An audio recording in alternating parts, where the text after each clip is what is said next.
Episode 76 starship wing. मोहित ने unexpectedly विधि से सवाल पूछ लिया, लेकिन विधि उसके सवाल से घबराई नहीं और जवाब देते हुए बोली, मैं पहले परफ्यूम के स्टाइल और उसके पीछे की आइडियोलॉजी के बारे में जानना चाहूंगी। विधि को यह आदत उसकी पुरानी जिंदगी से थी। वो किसी भी प्रोडक्ट के एंडोर्समेंट के लिए बिना सोचे समझे हाँ नहीं करती थी। वो चाहती थी कि जिस प्रोडक्ट का वो एंडोर्समेंट करे उस प्रोडक्ट का स्टाइल भी उसकी लाइफस्टाइल से मैच करना चाहिए। रामानंद ने चुपचाप अपना सर हिलाया। इस परफ्यूम की इन्वेंशन चोपड़ा फैमिली के लिए बहुत मायने रखती थी। चोपड़ा फैमिली ने इस परफ्यूम को बनाने के लिए अपने पैसों को पानी की तरह बहाया था। रामानंद जानता था कि इस परफ्यूम से फ्यूचर मार्केट बहुत इफेक्ट करेगी। स्पोक्स पर्सन के अलावा रामानंद इस परफ्यूम के लिए सब कुछ अरेंज कर चुका था। वो जानता था कि जो कोई भी इस परफ्यूम एंडोर्समेंट करेगा वो जल्दी कामयाबी की ऊंचाइयों को छू लेगा। रामानंद इस परफ्यूम के लिए लाखों मॉडल और हजारों सेलिब्रिटीज से मिला था, लेकिन कोई भी उस प्रोडक्ट की एनर्जी को मैच नहीं कर पाया। सरप्राइजिंगली उसके सामने बैठी इस जवान लड़की ने अपॉर्चुनिटी को होल्ड पर डाल दिया था।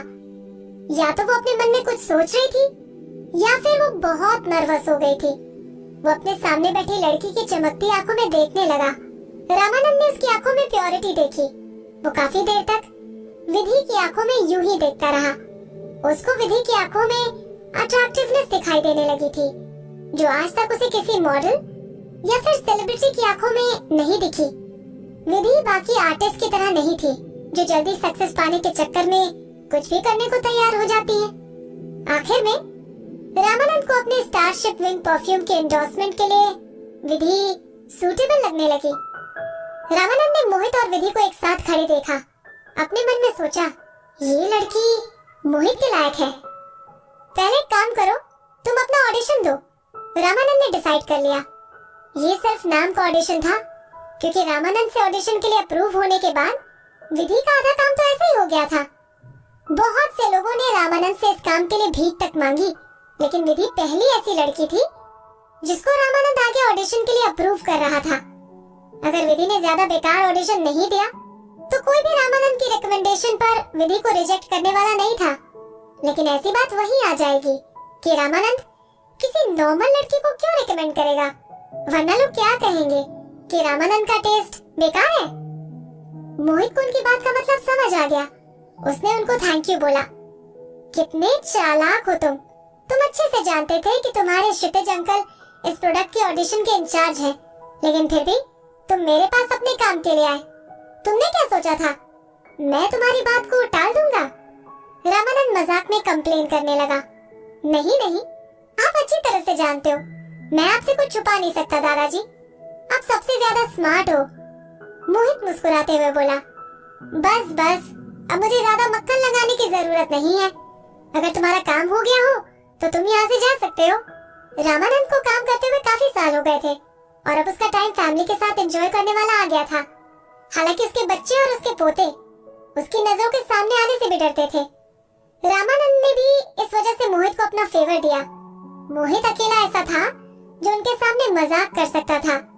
तुम्हारे क्षितिज अंकल आसाम से चाय के पत्ते लेकर आए हैं।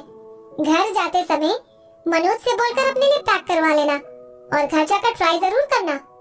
मुझे ट्राई करने की जरूरत नहीं है, मैं जानता हूँ क्षितिज अंकल चाय के शौकीन हैं। अगर वो चाय की पत्ती लेकर आए हैं तो अच्छी ही होगी। मोहित ने ये बात क्षितिज की तारीफ करते हुए कही। रामानंद और क्षितिज बाप बेटे थे। उनकी तरफ से गिफ्ट लेने से पहले मोहित बाप और बेटे दोनों की तारीफ करना नहीं भूला। मोहित और विधि के वहाँ से जाने के बाद मनोज ने रामानंद को विधि के बारे में बताया। सर, मैंने इन्वेस्टिगेट किया है।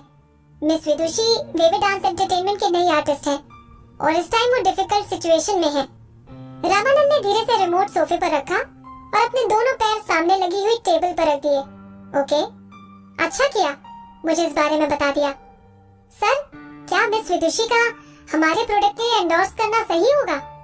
मिस विदुषी अभी पब्लिक क्रिटिसिज्म के बीच में फंसी हुई हैं और उन्हें अभी तक बहुत सारी कंपनियों ने टर्मिनेट कर दिया है।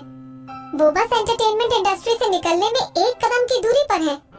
मुझे मोहित पर भरोसा है, वो उस लड़की का बड़े मन से ध्यान रख रहा है। मैं जानता हूँ वो उस लड़की को इस मैटर से निकालने के लिए कुछ भी करना चाहेगा और उस लड़की की वजह से हमारी फैमिली को बेनिफिट होगा। रामानंद ने उसकी बात का शांत रहकर जवाब दिया। हमें कैसा बेनिफिट होगा? मनोज पूरी तरह से कंफ्यूज हो गया। देखो, मेरी छोटी सी बात समझो। उस लड़की के ऊपर चल रहे र्यूमर्स की वजह से उसको सारी कंपनी ने रिजेक्ट कर दिया।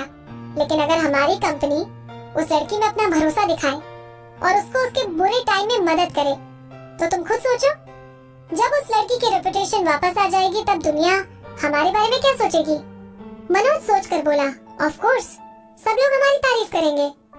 मोहित जानता था कि मैं उस लड़की को रिजेक्ट नहीं करूंगा, तो चाहे मुझे उस लड़की के बारे में सब कुछ पहले से पता क्यों ना होता, इस रिस्क को लेने में हमारी हार नहीं है।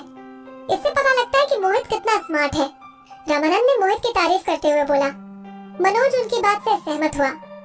उसको एक बात क्लियर हो गई कि मोहित की स्मार्टनेस की वजह से वो रामानंद सर का फेवरेट था। अगर मेरा खुद का पोता मोहित की तरह होता तो मैं अपनी कंपनी के फ्यूचर के लिए जरा भी परेशान नहीं होता। अब देखना है हमारी थर्ड जनरेशन चोपड़ा फैमिली के नाम को कैसे संभालेगी। रामानंद ने लंबी सांस ली।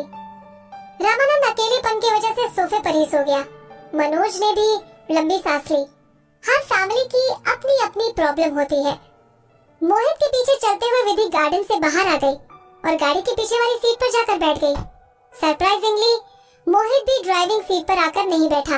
वो विधि के साथ पीछे वाली सीट पर जाकर बैठ गया। ये लो तुम्हारे लिए गिफ्ट। मोहित ने विधि के हाथ में चाय की पत्ती रख दी, जो कि उसे दादाजी से मिली थी। ये तुम्हारा गिफ्ट है। विधि ने उस गिफ्ट को एक्सेप्ट करने से मना कर दिया। वो जानती थी कि मोहित ने उसके लिए दूसरों से मदद मांगी और वो इस बारे में सोचकर गिल्टी फील कर रही थी। वो इस गिफ्ट को कैसे एक्सेप्ट कर सकती थी? रख लो, मोहित ने प्यार से कहा। मुझे चाय के अच्छे बुरे के बारे में नहीं पता, तो मुझे ये देकर अपना गिफ्ट वेस्ट क्यों करना चाहते हो? ये बात सच थी। बेशक विधि ने अपनी पुरानी जिंदगी में आरव कपूर के साथ काम करते हुए महंगी महंगी चाय पी थी, लेकिन इस जिंदगी में विधि को चाय का टेस्ट उतना पसंद नहीं था। विधि ने मोहित का गिफ्ट वापस उसकी जांघ पर रख दिया और बोली, इसे तुम ही रख लो। वो अपनी बात पूरी करने से पहले रुक गई। चांद की हल्की रोशनी गाड़ी के शीशे में से पार होते हुए मोहित के परफेक्ट चेहरे पर पड़ रही थी। मोहित की मोटी मोटी आईब्रोज की वजह से उसकी आंखों पर अंधेरा था। किसी तरह मोहित इतनी थकावट में जागने की कोशिश कर रहा था। वो पिछले दिन में सोया नहीं था।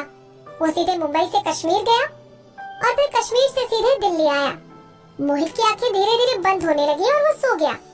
विधि ने अपना हाथ आगे किया और किसी बच्चे की तरह मोहित के माथे पर हाथ फेरने लगी।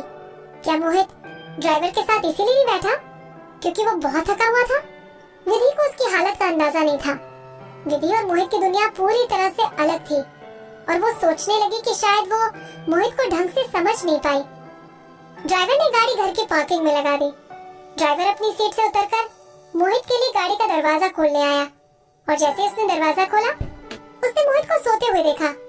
मिस, अपने फ्लोर पर चली जाओ, मैं सर को उनके रूम पर छोड़ आऊंगा, वो बोला। क्या तुम्हारे सर आजकल अच्छी तरह से सो पा रहे हैं? विधि ने ड्राइवर से पूछा। वो ड्राइवर मोहित के साथ काफी सालों से था और वो मोहित को काफी अच्छे से जानता था। पहले तो सर को मुंबई में अपने बिजनेस को लेकर जल्दबाजी में जाना पड़ा, फिर वहाँ से उन्होंने अपना प्लान चेंज किया और सीधे अपने प्राइवेट प्लेन से कश्मीर गए और फिर सीधे यहाँ। वो दिन और रात काम कर रहे थे और बस अपनी नींद प्लेन में पूरी कर रहे थे। उन्होंने तो कुछ दिनों से ढंग से बैठकर खाना भी नहीं खाया। विधि को बुरा लगने लगा। क्या मोहित उसकी हेल्प करने में अपना काम छोड़कर आया था? विधि सोच में पड़ गई। मोहित के ड्राइवर ने उसे गाड़ी में से बाहर निकालने की कोशिश की, लेकिन जैसे ही उसने मोहित को बाहर निकाला, मोहित की नींद खुल गई। क्या हम घर आ गए? मोहित ने इधर उधर देखकर ड्राइवर से पूछा। हाँ सर, हम अपने पार्किंग लॉट में हैं, ड्राइवर ने जवाब दिया। मोहित ने सीधे विधि की तरफ देखा और अपने चेहरे पर मासूमियत भरी मुस्कुराहट लाकर बोला, हम घर आ गए विदुषी। विधि उसके चेहरे पर परेशानियां देख सकती थी। विधि को दिल से बुरा लगा और वो बोली, आई एम सॉरी, मेरी वजह से आपको इतनी प्रॉब्लम्स उठानी पड़ रही हैं। काश मैंने मुक्ति को नहीं मारा होता। तुम अपनी जगह सही थी। तुमने जो हिम्मत दिखाई, ऐसी हिम्मत अगर उससे पहले कोई और दिखा देता तो वो तुम्हारे सामने ड्रामा नहीं करती। वो लगातार मुस्कुराता रहा। मोहित किसी भी तरह विधि को प्रोटेक्ट करना चाहता था। विधि उसकी दुनिया बन चुकी थी।